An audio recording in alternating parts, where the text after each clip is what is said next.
Yes, we want to welcome our viewers from around the world. This is Legacy, your one-on-one talk show with Amaka Beke.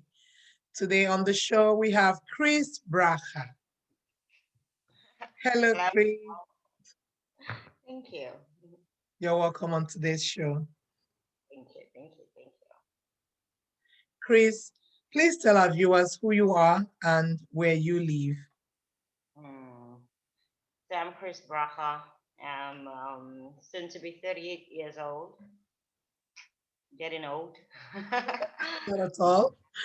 Mother of two, and wife to an amazing soul. Oh, And Nigerian by birth and origin. yes. But right now, currently living in Israel for the past almost 20 years. So, yeah, this is me. That's amazing. How is Israel today? Well, it's like they say, it's a land of milk and honey, literally. Wow, that's don't cool. don't count on that. I should. I really want to. It's my choice to count on it. And soon I would, Like walking on the street, they say Jesus walked on. So that if that makes you feel better. I know. Doesn't that make us feel proud like we're some superhuman? Yeah, something like that. Yes. Chris, what's your Nigerian heritage? Whew. Um, Benin Hmm. and a bit of Yoruba. Benin because my mom's originally from Benin, from Edo, Okay. Ishan to be precise, I think.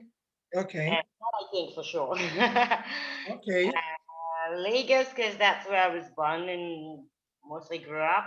Okay. So that would be what I'll say: half Benin, half Asian, half Yoruba, or something like that. Not that I speak any of those either today.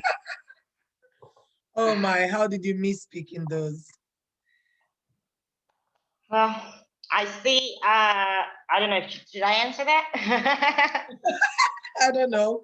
I guess our viewers would like to know. So, I guess when most people leave abroad, they stay in contact with Nigerian settings. You know, when I go to visit my family in Chicago, so I see they still have the Nigerian group of friends mm, and connections, and that helps them keep the Nigerian vibes going and culture and food and that.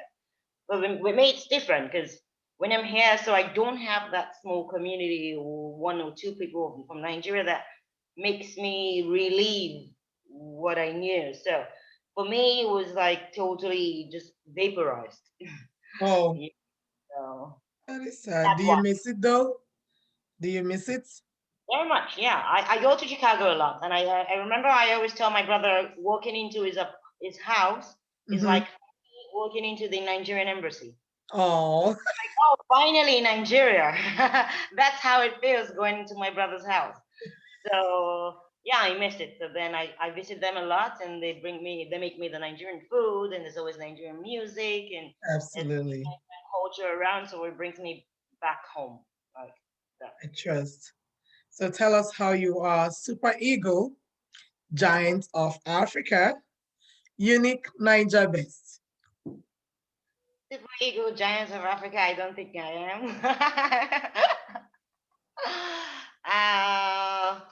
Wow. I Well, wouldn't say that. no, you wouldn't. Okay. No. I might be wrong because okay. Super Eagle Giants of Africa. I think we Africans, especially Nigerians, have a flamboyant way of life. We always want to be flamboyant. My reason, and which I think is most people I know that are Nigerians' reasons, because people don't get to see your personality when they just meet you. Mm, They see what they see. yeah, Okay. Afterwards, yeah, they get to know your personality and they get to know that. So I think being Nigerians, we go flamboyant yeah. because it's the first thing people see. So Mm, it's in my opinion, okay, yeah, speak for myself and for the Nigerians that I know. yeah. So being a super eagle, I'll be personally it will be my flamboyantness, Okay. would like define that, and also the thing to always be better. Hmm. You always want to Yep. be better. You always The strive to drive. be better. Yeah, the Yep. drive to be better. It's like the super egos, you know. It doesn't Yeah. matter once they get kicked down, they just want to go there, want to be there, want to show themselves, you know, want to exist, but Hmm. flamboyantly, not just Yes. exist, you know. Not Just just exist. exist. Yes, I Just agree. existing I agree. flamboyantly. Yeah, Maybe that's the super ego part of me, I would say. I agree. Okay, thank you for that. What makes you proud to be Chris? Ooh, okay. What makes me proud to be Chris? I think it would be appreciating, accepting, and no, I think first would be knowing who I am, accepting who I am, and appreciating the people. You know, they say it takes a village to raise a person, right? So Yes. growing up in Nigeria, okay, you know, especially I grew up with a single mother, which means almost never around. So Hmm. I guess I was raised by different kind of villages, you Yeah. might say. So what makes me proud to be who I am is the fact that I know who I am, Hmm. which not a lot of people can actually say. I know exactly who I am. Yep. I accept who I am, Hmm. and I strive to be better all the time. It's never enough. I always, you know, it doesn't matter, even with all the compliments you've been given, and you know for yourself how much hard work you put into it. Hmm. But me, it's just striving to be better all the time, to better myself, to bring out the better version of myself all the time. I agree. And knowing Chris personally, I affirm to that. Thank you. She, the truth is, you amaze. You are someone who is initially underestimated, and then within seconds, like you rise to the top and you shock everyone. So this is my personal observation of you, having worked with you closely and having known you for quite a while. Quite a So while. yes, that is true. Years, decades. Yes, that Quite is. Yes. How have you embraced the Israeli culture, Chris? I think the Israeli culture actually embraced me in a way. Oh, Uh, I did was waiting embrace it. for you to come. He was Yeah, waiting for you to come all yeah. along. He was just expecting me and say, "Oh, welcome." That's how I feel. I feel, I don't want to disappoint Nigerians around the world watching this, but today I feel more Israeli that When you have than been Nigerian. Nigerian. One Oh. of the most reasons being that I left home really young, Mhm. like at a really, really young age. And I've been here now more years than I actually lived in Nigeria. True. So it might be one of the reasons. Second of all, being the fact that I don't have a Nigerian community, like I said earlier, around. So all my everything I do is Israeli, and I started to find myself become a little bit Israeli, which could be a little annoying, by the way. But it's an amazing culture for those curious. It's amazing because the best thing about it is it's all family oriented. Mhm. Yeah, it's all about the family here. Yep. All it's about. Every Friday, it's family. Once the Shabbat comes in, nothing else. It's all family. Yes. So it's such a beautiful culture. The Yes. very warm people. Mhm. I remember coming here initially and being shocked by, you know, I'm meeting somebody in the first 1 hour conversation with a person. He already knows everything about me somehow Yeah. because of how direct they are to ask what they want to know. Yes. And it could be 5 hours later, I'm in his home with his mother and sisters and brothers and eating. It's also so warm, they always Yes. so That warm. accepting Come in, feeling, yeah, family. So, sense of community.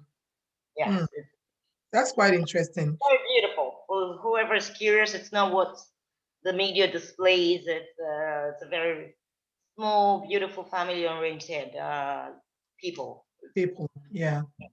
Thank you for letting us know about that. I believe now we are even more curious to experiencing it. So if in any way have you inculcated / integrated the Nigerian culture into the Israeli culture, although now you're more Israeli than you have been Nigerian, but is there any way you have maybe in some ways integrated the Nigerian culture into the Certainly, Israeli? Yeah. of course, of course. Don't get me wrong. I'm still Nigerian. I still know my roots. Never forget where you're from. Okay. I say I'm more Israeli. It doesn't make me any less Nigerian. Yes. Okay. So yes, in a lot of ways, it's made me even better because incorporating both cultures,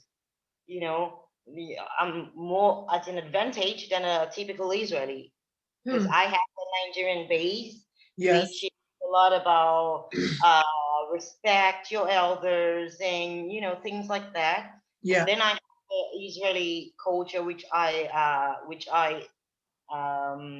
what's the word for it? Embraced. Embrace. And so it's actually, I think personally made me even better. Yeah.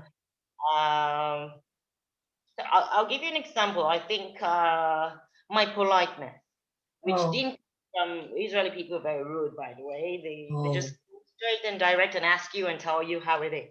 Yeah. Okay. So growing up in Nigeria, I remember we were brought up more in the English culture where you're more polite and you see your elders. So even if it's older than you don't just talk how you feel. You put into consideration, okay, he's older than me, and things like that. So I think it made me better. Yeah.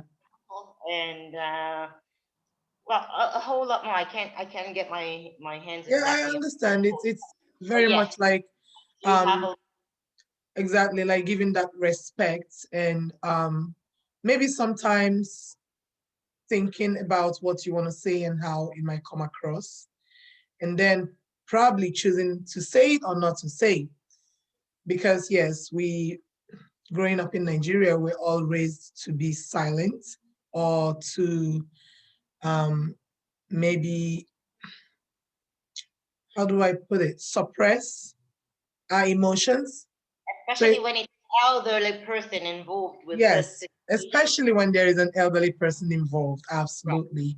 So you can't just go off on them. You know, you might just give the attitude. But you have to respect that. Yes, Okay. So yes, he's an elderly person, yes. so Even when they're wrong, yes, I agree. Thanks for putting in that. Are there any Nigerian cultures that you still hold dear? Sunday rice.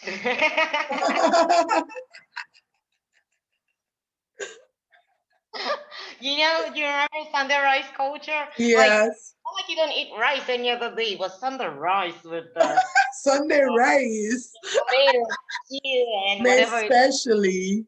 Yes, it's like that culture of Sunday rice. Something to look forward to, yes. And the thing, I don't know if, of course you do Do know, your but kids like it? Have they fallen in love with Sunday rice and always looking forward to it? my husband Oh my. look forward to Sunday rice. Although our Sundays are different, but yes. Yes, yes. But it's Sunday. So you wanted to add something. There was And something you were going to add.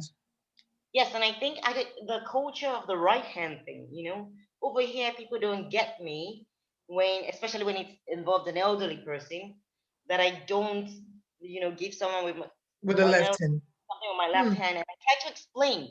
A lot of times, a lot of people notice and ask me what, and I'm like, because you're older than me. I can't explain it.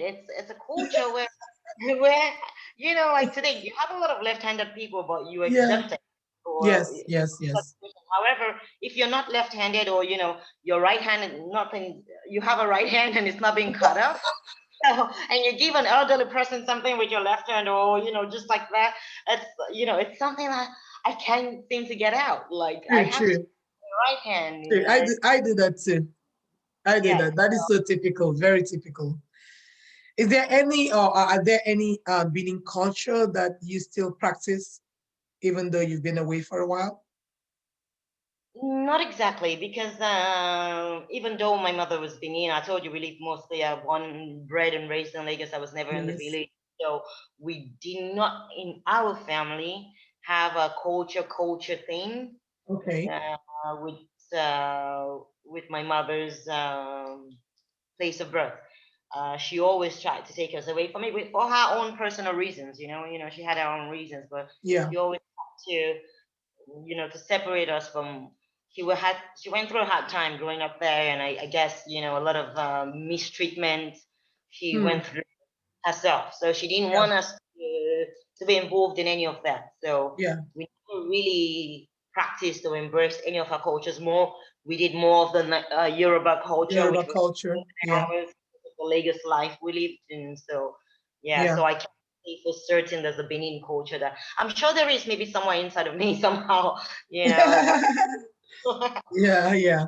I mean, Not I guess your mom was more protective of you because exposing a child to a culture, you can't stop them from embracing everything all the way. And some culture might not be so well for them, like it might rub off wrongly on them and it right. might hurt them along the line. So yeah, I see her reasons.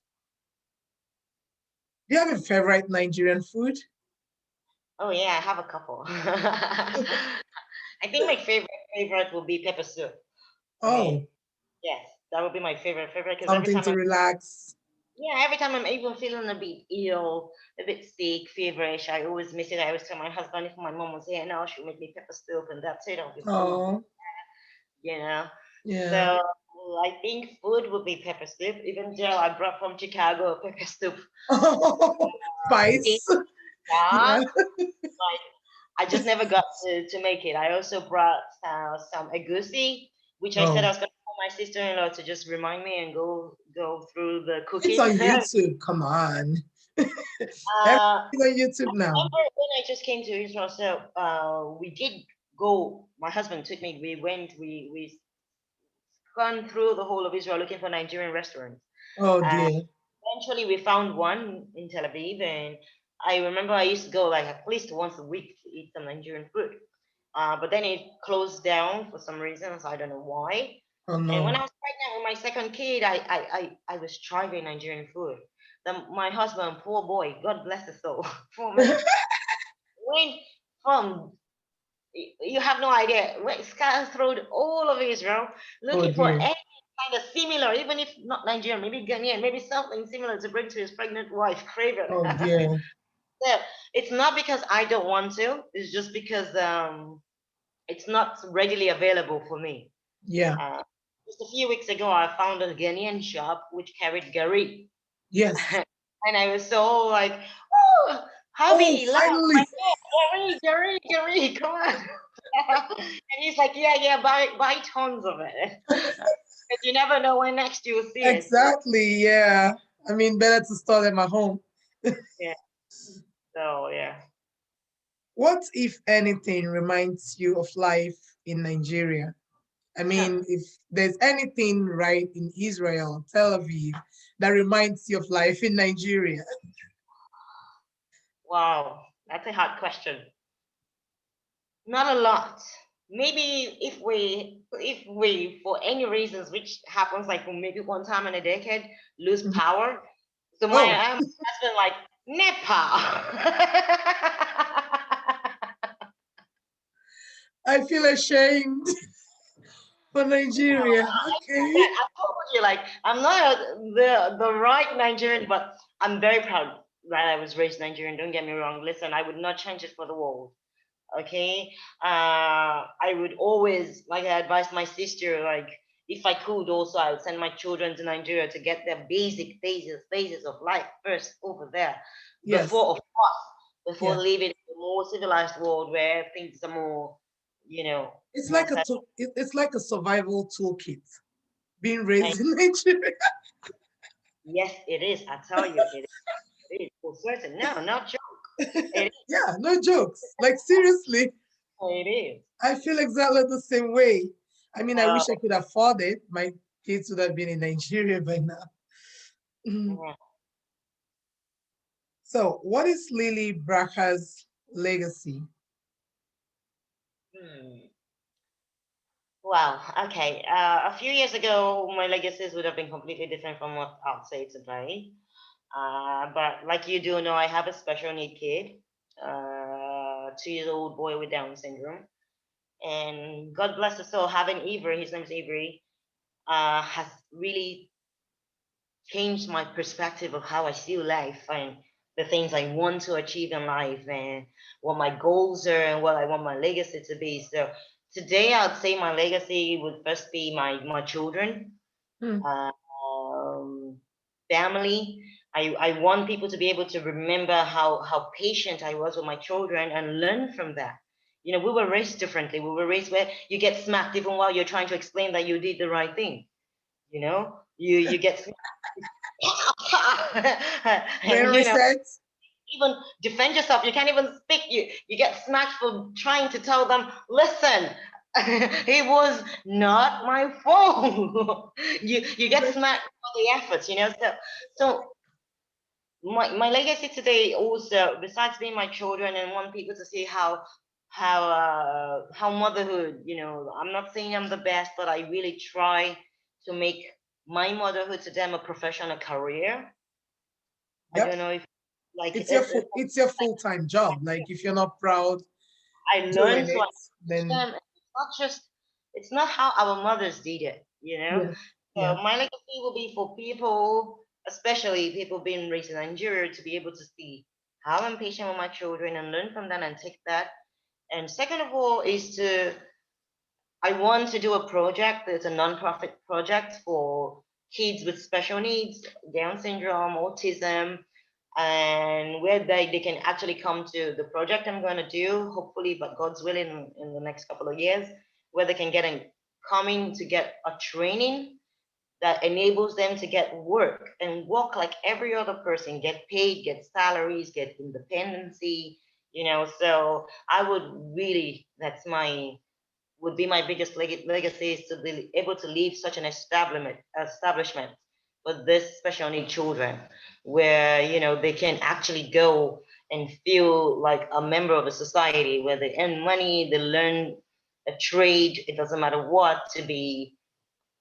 Doesn't matter. Learn a trade, a profession. So this is also something I would really love to leave behind, and I'm working on it. Hopefully, very soon. Talking about that, do you have age limits for this program for someone to enter into this program?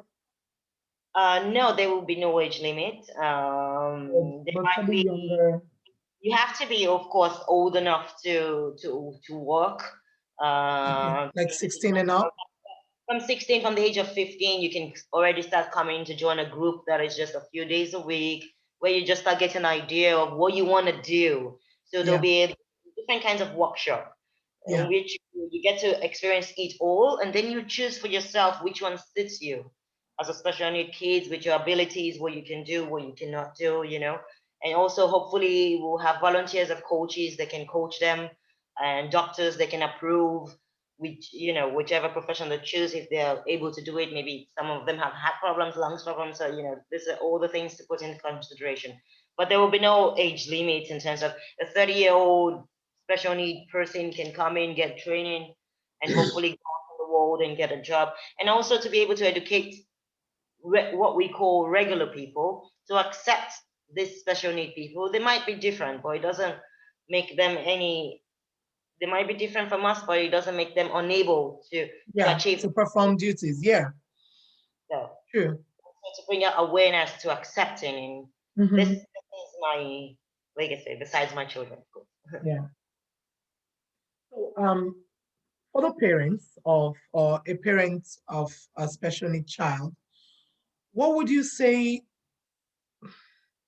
What would you say has been your biggest motivation, and would would this will this be something that you would love to share and encouraging other moms around the world who have special needs children who are probably struggling with any part of it? What has been Yeah. your biggest motivation being a special needs mom, and how would you like other moms to take take that away from you? Okay.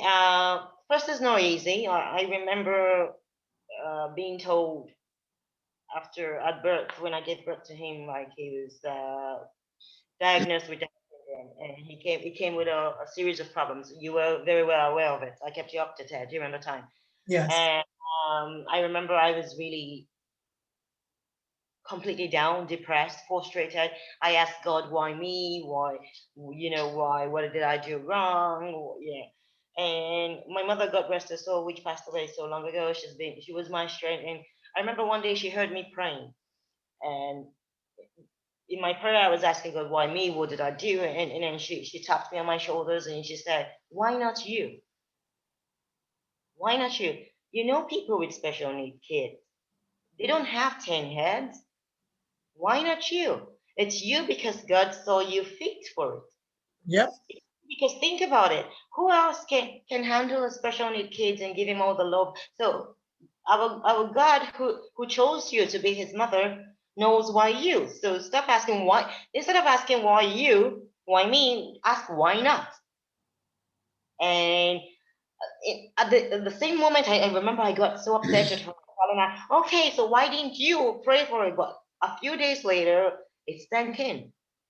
It sank in, and I think that was what uh, changed my perspective. Besides, of course, the strength of my husband telling me he's ours, and you know, that's it. He's ours. We're gonna give him everything we want. That's what the good Lord gave us. It's me and you. It's Chris and Gal. There's nothing we cannot do. And besides my husband being the strength in for me during this hard time when I got the news, today I look back and say how stupid I was. No, seriously. I know of a lot of people. I have friends who, luckily for me, they didn't see it during my pregnancy. And I say luckily for me because I don't know what I would have done. Yeah. I have friends that doctors advise them to have an abortion and get rid of the kid.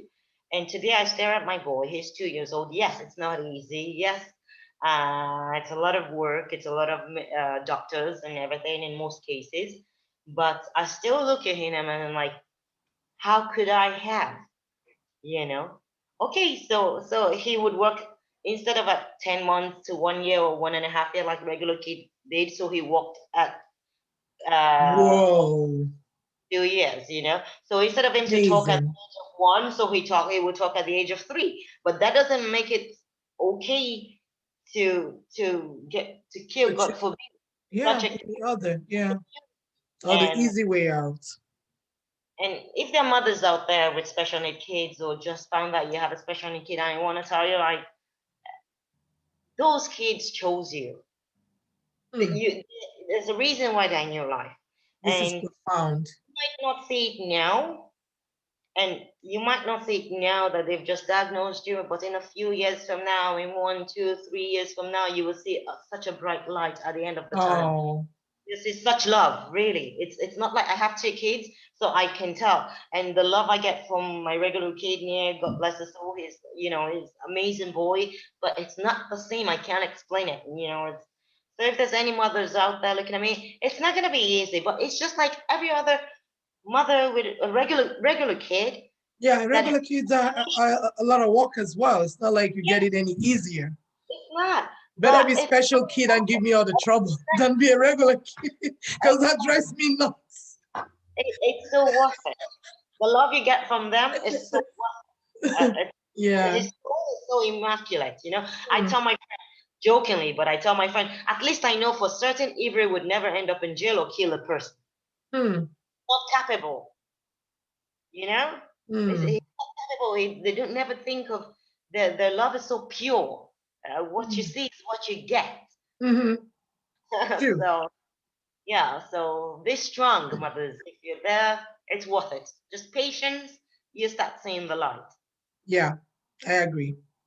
What would you say is the most challenging social problems facing Nigerians in diaspora? Hmm. I would say, in my opinion, of course, this is my opinion, I'd say it's the reputation that's been placed there way before us. Hmm. I'll give you an example. Once you say you're Nigerian, people look at you differently.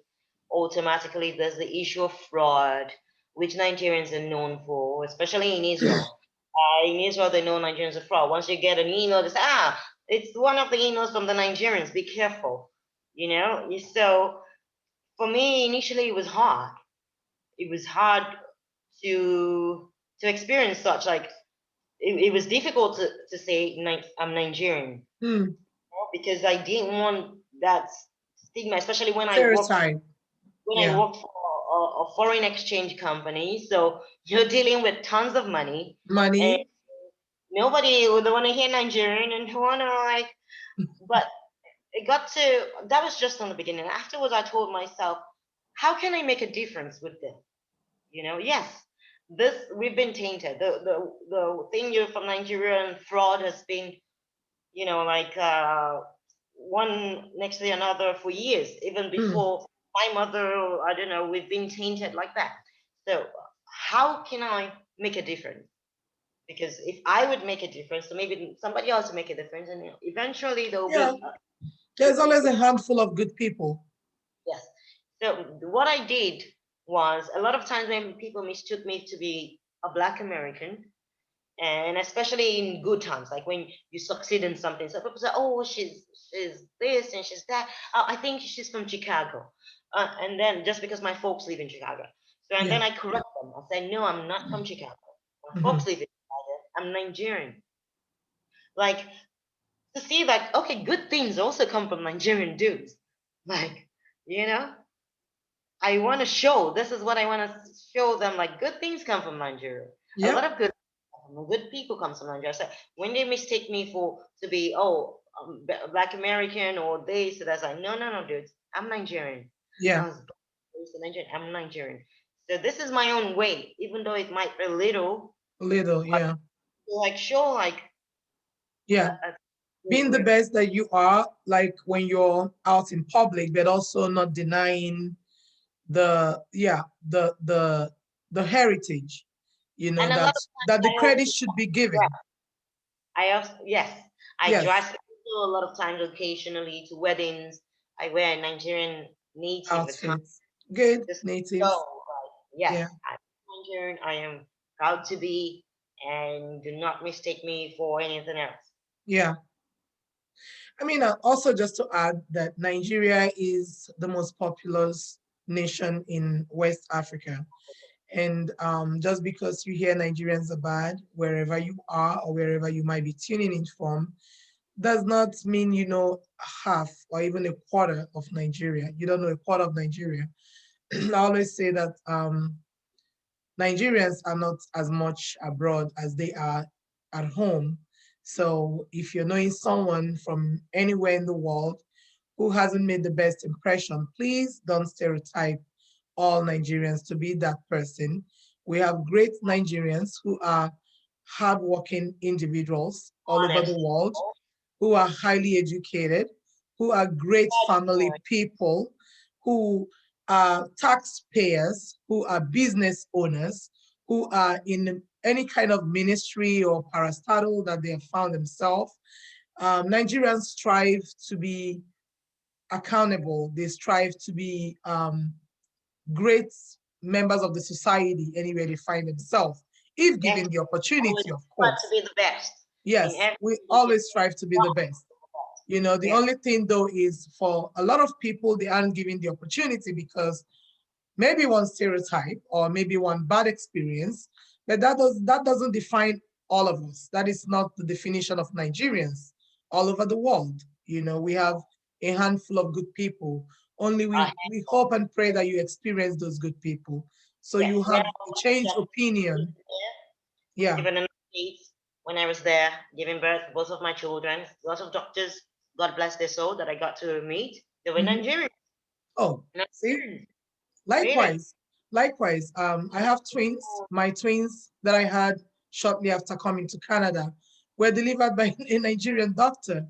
And my other child, youngest child, was I was followed up by another Nigerian doctor. This is a female doctor, the previous being a male doctor. So, and at the time too, when I was new to Canada, I was told, or I learned, that the chief pediatric doctor in Toronto is a Nigerian man. I think now he's either retired or passed, but Yeah, I think the world is beginning to see. I actually exactly, believe Nigerians make a the world is difference beginning to anywhere see. they are. Yes, like every other place, there is a small group of people that think Exactly, and they're bad and they do not fear God, just like right, any other, just like they have some Israelis that are like that, and right, you know, it doesn't have to make yeah, it like this is the people in general. exactly, yeah, yeah, yeah. I think the Where, world is beginning to realize that, right? yeah, where there are good people, there are bad people, or there Certain. is, a small amount of bad people, and likewise, vice versa. Anyways, well, Lily, Chris, Yeah, it's okay. because They I call know you me very much. What's what are you known for? Is there anything that you're known for, or with your friends or closest associates say you are known for? they're known. I think I'm known for being resistant. Like you can't stop me. If I You put know, my mind to it, if I decide something, you can't stop me. My husband gave up a long time ago, trying to stop me in things. He's just like, this one, she would do what she wants to do when she wants to do it, how she wants to do it. There's no one point to even start. Same with my friends. so If they you're the want unstoppable Chris. unstoppable person, yeah. As long as I Amen. want. If it's something I don't want to, so fine. As long as I put my mind to it, you cannot stop me. Awesome. Now, Chris, what would you like to be remembered for? Huh. I would like to be remembered as the person who you could count on when you're in need. Doesn't matter who. I would like to remember for the good that I do in my heart in people around me, and I continue to do. I would like to be remembered as the kind of mother that I strive to be every day and pray to God to give me the strength to continue to be. Uh, Things like that. Not too much. I don't want to be remembered as the wife of the prime minister or the president or the first lady. Those are. I set myself goals that are really things that are value to me in life. Like I told you, since I had a special need kids, a lot of things, my opinion towards life and things like I used to value and things that I value today, really changed. So today I go for really the things that are most important in life, and for us, we sometimes we take it for granted, which is family. Yeah. Family as that's the most important thing to me. It's more, of course, I want a career, and of course, I want to do things, and of course, I want to buy houses and leave houses for my children if as best as I can. But the most important thing is to be there for my family every time they need me and my friends and loved ones, and to be there for the society. You know, to be the change that I want to see. That's what I want to be remembered for. That she was actually the change that she wanted to see all the time, not just talk, be it, do it. That's how I want to do it. Thank you very much. It's been a pleasure hanging out with you. You made me Thank laugh a lot. thank And you. you're Pleasure. always a sunshine. It's been great having you on the show. Thank you once again. Having me, it's a pleasure seeing you and participating in this deal. Thank you. Great.